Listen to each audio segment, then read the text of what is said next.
আসসালামু আলাইকুম। মহিদুল ইসলাম রূপ গার্ডেনে আপনাদেরকে স্বাগত। আজ আমার মেয়ে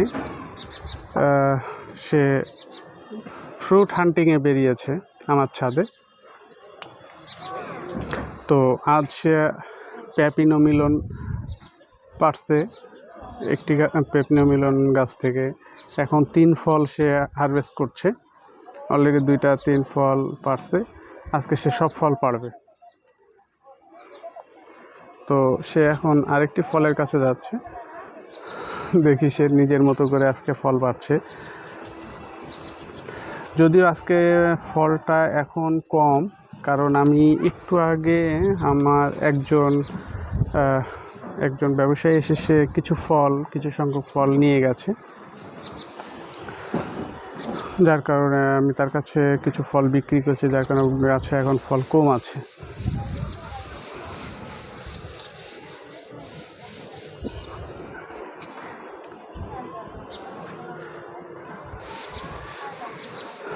আপনাদেরকে এর সাথে সাথে একটি কথা বলে রাখি, এই কথাটা আসলে বলে রাখি বলতে একটা বলি যে ছাদ বাগানের এই তৃপ্তিটা আপনি কোথায় পাবেন?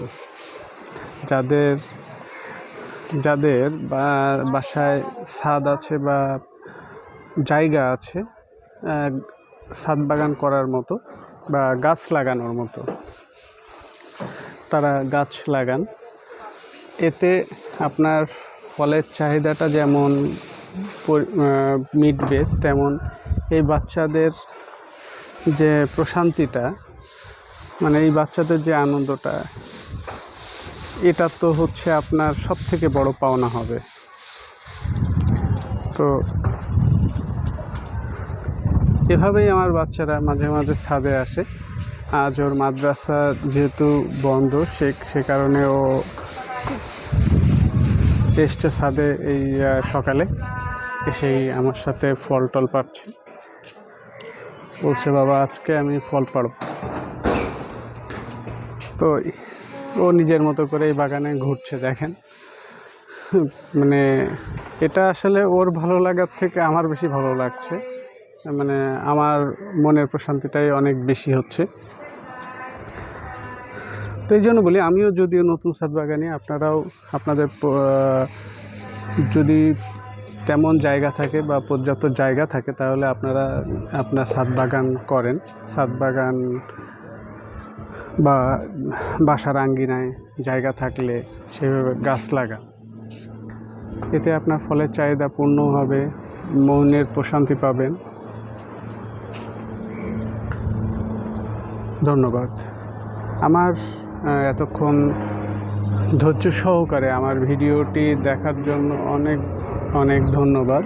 যদিও আমি নতুনভাবে ছাদ বাগান করছি, আমার ইউটিউবের চ্যানেলটাও হচ্ছে একেবারে নতুন, আমি এখনও তেমন অভিজ্ঞ হয়ে পারিনি।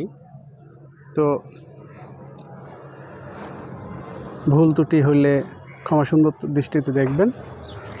আর আমার পথ চলাটাকে একটু এগিয়ে নেওয়ার জন্য আমার চ্যানেলটাকে সাবস্ক্রাইব করবেন, লাইক করবেন, কমেন্টস করবেন, আর পাশে থাকা বেল আইকনটি বাজিয়ে দিবেন। ধন্যবাদ। আসসালামু আলাইকুম।